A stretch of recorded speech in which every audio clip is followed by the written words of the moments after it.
There's no. What's up, everybody? We're back again. Another major down, and it's Monday, episode 181 of the Dadbod Golf Pod.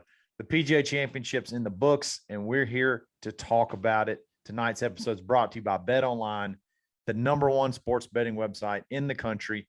Sign up today. You could have already been signed up. Used your 50% coupon bonus. Believe BLEAV got a deposit bonus on your first deposit. Then you could have hammered down on Justin Thomas. Live bet today would have been cheddar. Yeah. Live bet today coming back from seven shots would have been some cheddar. But if you haven't, you still got time. Catch the next major, next tournament, whatever. Bet Online. Is that one of the largest in a major? 7 shots. One of the largest comebacks ever. Bet Online, where the game starts. Yeah. Man, it started off today, and we were like, man, Nate and I had this conversation. We're like, man, just a no name or like a first time dude just doesn't really do it for me. Kind of like Mito was going to run away with it. And then boom, we got a playoff, and it was an electric. And he's not involved. He was not involved. No, he's not. And that was brutal. That was brutal, by the way. And the course setup for the playoff, the 3-hole aggregate on those 3 holes was so dope. Everything it ended up being everything we could ask for. I texted y'all though. I would have loved to have seen 4 holes with one of those long ass par 3s involved. 255. Get you some. Yeah, that's every bit of got double written all over it in the playoff. 255. Goodness gracious. I like birdies. I like birdie holes in playoffs where you got to make birdie. I love that. You got the par 5 and you got the short par 4, so then make the other 2 just friggin' asterisk, like go from one end to the other. Yes. No vanilla holes, just either birdie holes or double bogey holes. That's what they should have done. Kyle's frozen, by the way. No, this could be bad. I'm not frozen. Y'all are frozen. Can you hear me? Oh, heck. Well, let's just wait for 1 second till it pops back up. It'll come back up in just a second.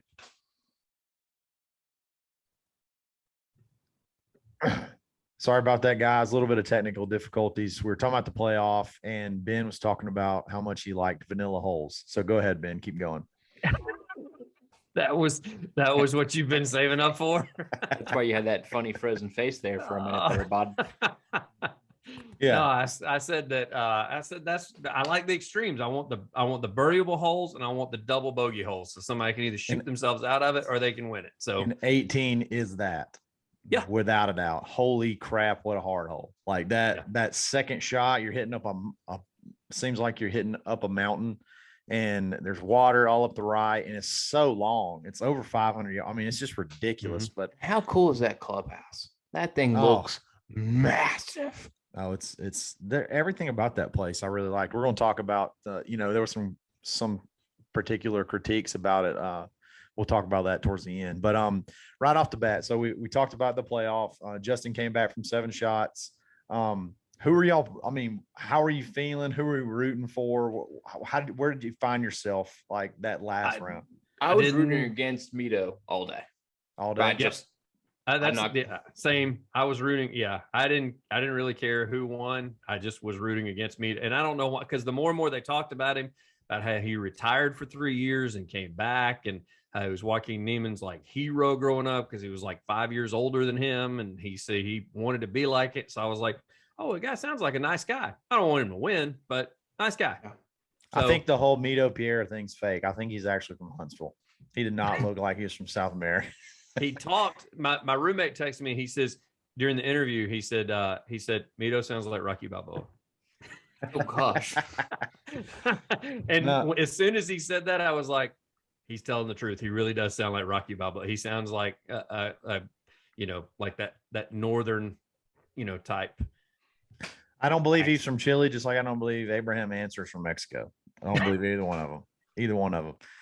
We were watching Abraham Answer a few times today, and he made a birdie putt that we're still not sure that the ball went in. It like was literally like we can track a ball through the air 300 yards, but we can't get a camera angle. Doesn't have a guy's ass in the way of the cup. it drops right. It dropped right whenever it gets behind his body. It's like it goes away, and then you hear like a little cheer. It's like, oh, cool! It just went into his butthole. Yeah, I mean, you got 16 cameras on each green, and we can't get and a blimp. I will say, watching putts on a blimp is awesome. That's how you truly get to see how much they move. And we've never seen putts on a blimp. Let me just say that watching golf today is so much better than it was even 5 years ago. It's incredible. The camera work has gotten so much better. The cinematography of golf, if we could just get those same people to go work on the PGA Tour app, our lives could be really. Oh man, there's no doubt. Best text I got, I think, was during the playoffs. Was it you, Kyle, that texted the group and you were like, "Hey, I just got the update from PGA Tour app that the playoffs start." Oh, that was you. Yeah, they were on the green on 18, and I got the notification says, "Hey, there's two people in the playoffs." They are on How do I top be of on top of it, PGA Tour app? I'm just still flabbergasted how poorly run that organization is as far as that's concerned. Whatever. Hopefully the Live Tour app will be better. Oh, it'll be so. You won't be able to go to the PGA Tour app and get that scoring updates. No, nope, it'll be its own programming. And since they won't have all the cameras, I wonder if they'll have to. Get back to the playoffs. I will say this: getting back to the playoffs, and we weren't going to go shot by shot, but you mentioned 18. The fact that Justin hits a 9-iron into 18, 165 up the hill. So it's played. They said it was playing 179 from where he was. He hit it 190. Yeah, and he hit it past the hole. So that's another thing. Was this was the playoff hole? The playoff hole, or the first time he played 18? Playoff hole. First time he played 18, he hit I think 7-iron. That's why they were saying he's feeling the juices now. He is hitting a 9-iron. I was like, goodness gracious. Here's something I want to talk about. Will Zalatoris with a 3-foot putt. What is that thing that he does? Dude, it is. Don't watch it too much, or you'll never make a 3-foot. What is it? What does he do? He brings it back, sits it down on the ground, and then strokes it. Like he pulls it. He goes back and pulls it into him as well. And then when he comes through, he hits it off the toe. When they showed the close-up, he hits it off the toe. I don't understand that. There's a forward press, a hesitation, and a grounding all within. He grounds it. They ground it, no doubt about it. And he's got his shirt tucked in to keep his arm. We talked about that too. The legal move. So I mean, doing that to when I eat. Stay connected. Stay connected to your. Stay connected. So I don't see how that he has not got the yips yet. I mean for that to be in your brain that you have to go through that routine on a short putt.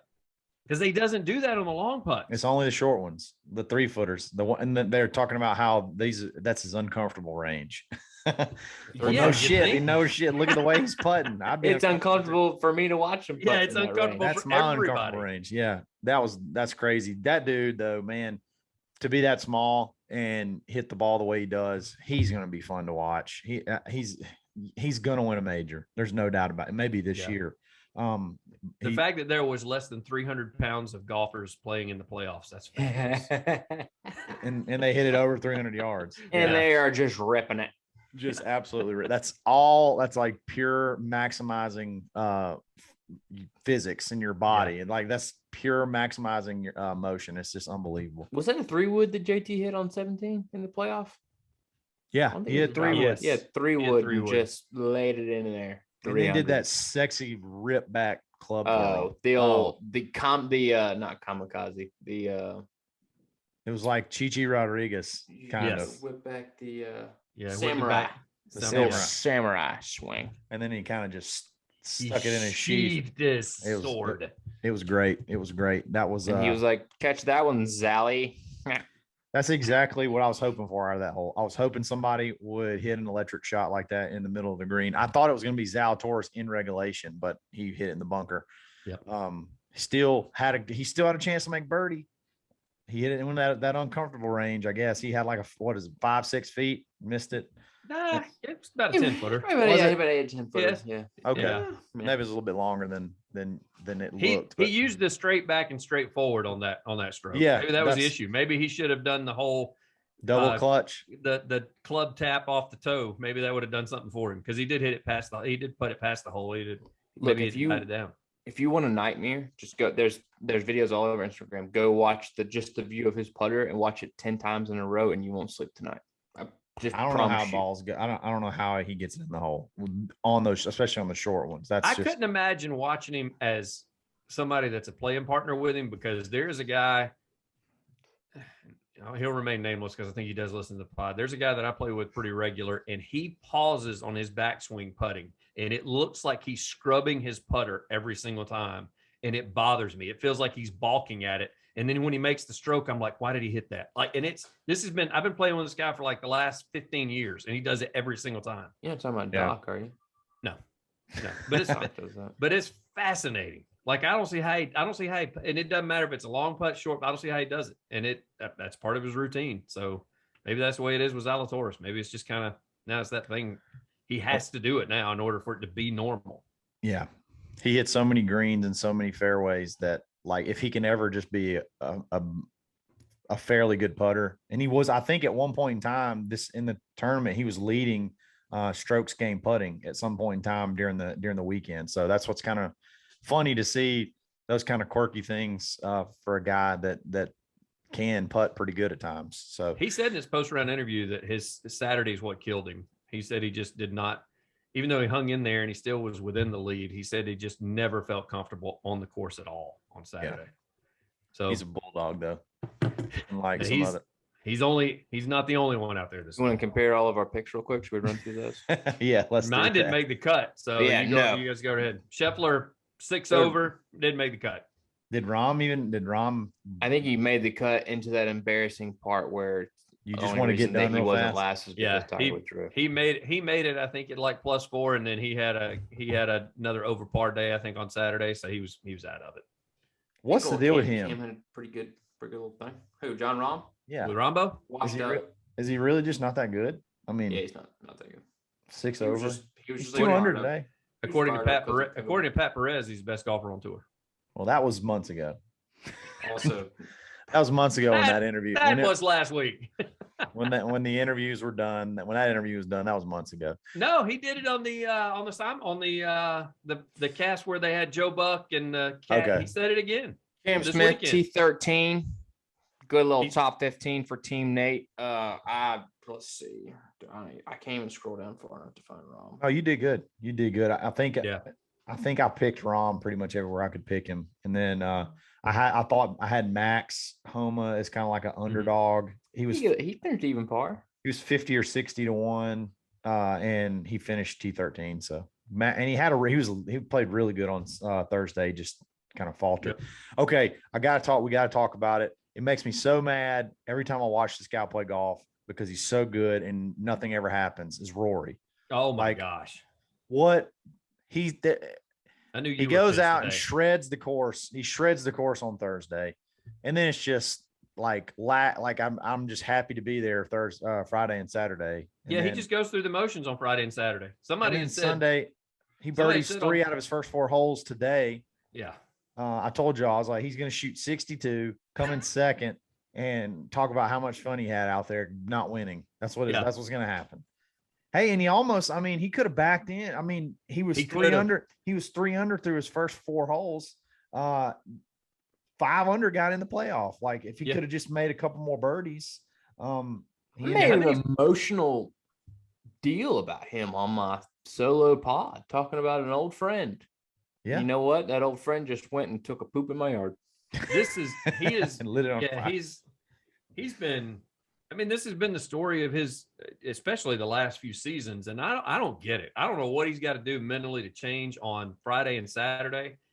Because somebody had tweeted, they said, would be a Sunday without Rory making a charge. And of course I quote tweeted it and went back to him. And I said, also wouldn't be a Saturday without him just completely faltering.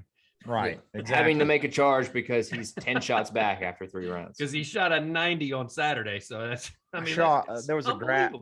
It's like there was a graphic, and it was a shot chart of today of the last 3 rounds. It was I can't remember exactly which hole. I want to say it was like 10, maybe. I think it was 10.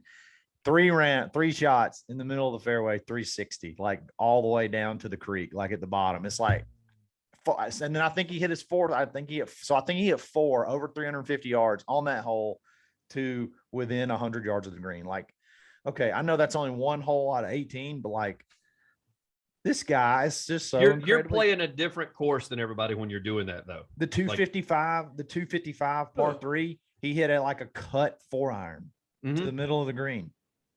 Me and Nate were sitting there watching. I was like, that's just infuriating. That is so infuriating. So infuriating right there. He hit a cut 4-iron to the middle of the green, and we just can't do it. We can't put it all together. It's the damnedest thing I've ever seen. Damnedest thing I've ever seen. I can't. I don't like know such an old man. Let's talk about somebody else who couldn't just put it all together. You know what? I don't thing I ever seen. I hate to talk about this, but we got to talk about it. Okay. Tiger, WDs after a brutally tough to watch round on Saturday. I think he shot 79. I think that was his highest total ever in a major. Correct me if I'm wrong. No, you're right. That was 9 over. That was on a par 70. Man, it was 9 over. Still broke 80. So, silver linings. But yeah. He looked like physically still 9 over. Doesn't matter if it's par 72, if it's par 7. When you're 9 over, you're 9 over. Physically, he looked beaten down. Physically, he looked like he couldn't do it. It's hard to watch him read putts. It's I'm just wondering how long we can do this for and be able to play. He did make the cut, so that's a plus. But like, how long can we do this where it's just playing the 4 majors? And how long is he going to want to do it? He's 46. I mean, he's not. He's 46. Are we overreacting? And his body's in we're such overreacting. bad shape. I think we're overreacting. I think that my roommate had texted me because he knows I'm a big Tiger fan. He's an anti-Tiger, and he was like, what's going on here? And my response was, I was like, I think this year he's going to try to play in the 4 majors to give it a go. He's going to use the offseason to try to get better. He's trying to test the leg this year, and then I think he's going to go like full bore, full practice about midway through next season, and expect him to play in more tournaments next year. But because that was what he said, is he going to play anything besides the majors? I'm like, I doubt it. I mean, look at how he's that's it around. Now. That's it. That's what he said. I didn't know that was a thing, but he's only going to play the 4 majors this year. So yeah, that's out there. Let me make this point. Go ahead. Sorry. No, I want you to go. In 2008, the U.S. Open at Torrey Pines, right? Last major he won before 2019. And then right after that, he goes to have surgery, right? I mean, he played on one leg. He won that major on one leg. That was 2008. That is, am I doing my math right? 14 years ago? Yes. Take away all of the scandal, take away all of the rehab, the drug stuff, the arrests. I mean, he's had 14 years of debilitating health issues. And the cherry on top is a car wreck that was, should have killed him. Goes a little bit differently. Could have killed him. him. It's just, and he's 46. He's not 25 anymore. His body is done. Before the car wreck, his body was done. They talk about he had to wake up if he had a 7:30 tee time, he had to wake up at 3 a.m. for somebody to stretch him out for 2 or 3 hours just so he could walk 18 holes. It's tough, man. It's tough. I honestly think he should sit out the U.S. Open. I think he should rehab all the way up until the Open. At St. Andrews, that is the best chance he's got to win. I feel like St. Andrews is not super long. It's super flat. I think he could handle that course. He's got the experience. He knows screw Brookline. Let's just relax. But Kyle, he's always said that it's tough for him to play now at his age. He's said that for the last 5 years in the cold weather. It's going to be cold at St. Andrews. Also, do we want him to go? Does that affect 2 months between competitive rounds? I mean, he's already going to be spreading it out. The U.S. Opens are always so physically taxing because the rough's so high and you have to absolutely hack balls. I just feel like it's just so grueling. And then St. Andrews is not going to be that way. That to me looked like that was much more depressing than the Masters, and the Masters was a much tougher walk. I feel like, because it was like, okay, I mean, he literally can't do it. And I know we're just like 18 months away from the wreck and all that stuff. So he's been through a lot, and Ben could be right. It could just be a test run this year and we'll get after it next year. But That was tough to watch. And the one reason I say that is because I'm trying to play. This is almost conspiracy theory here, but he complains about that right leg and how much it pains him. But if you will watch how many times he reaches over to pick up a tee or pick the ball out of the hole and he puts his right leg forward and all the weight is on that right leg.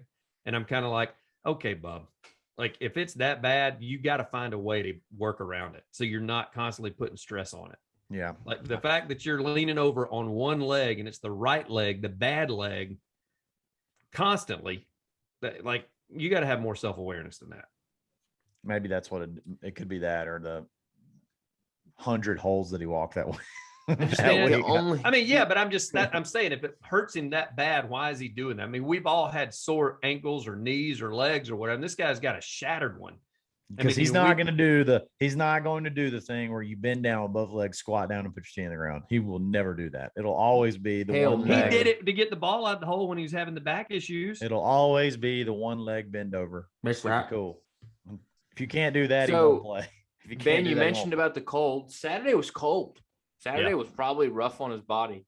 And it's just, I think the way his body is built now, like fused together, it's just it'll never not be painful and taxing for him to walk, especially a whole tournament week, right? I mean, he doesn't get to take a day off. He doesn't just get to hang out Wednesday and like not do anything, you know? And if he's going to make the cut and play all 4 rounds, I just don't see a way that he can get to Sunday, even if he's playing good and his body can keep up with his. I completely agree, Nate. I think even when he goes to St. Andrews, as Kyle said, he could probably be blindfolded, make his way around that course. He could have 3 really good rounds, and Sunday he could completely fall apart. Because he just his body is just it's going to have a limit, and his limit is going to be so small. I mean, he could be within 3 or 4 shots of the lead and shoot another 79 at St. Andrews on Sunday. Next year's going to be 47. I mean, where do you draw the line? There's 47-year-olds, who are perfectly healthy who can't get beat out there. Yeah. There's 50-year-olds who won last year who didn't show up. For him to withdraw, for him to withdraw though, it must have been bad. Yeah. That's not a thing. That's not. When he came off the course and they went to Amanda and Balionis, and she said that he would not take questions from the media, that she kind of saw him and hit him up as he was on his way out, and all he gave her was a shoulder shrug when she said, can we count on you to be here tomorrow? And I was like, yeah, he ain't playing. If he's skipping media and he's skipping interviews, he's done for the weekend. Hey, you know who didn't skip an interview? Mito Piera. He answered, or whatever his name is. He answered every question like a champ. I was proud of him. I was proud of him over that. He did. He did not skip one. Go ahead. Rocky Balboa. I haven't quite understood the chip on 18 in regulation by Mito. And Faldo's a pansy, and we all know that.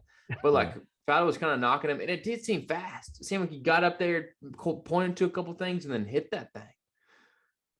I don't know. Maybe it's not even worth bringing up. It's just like, I think he was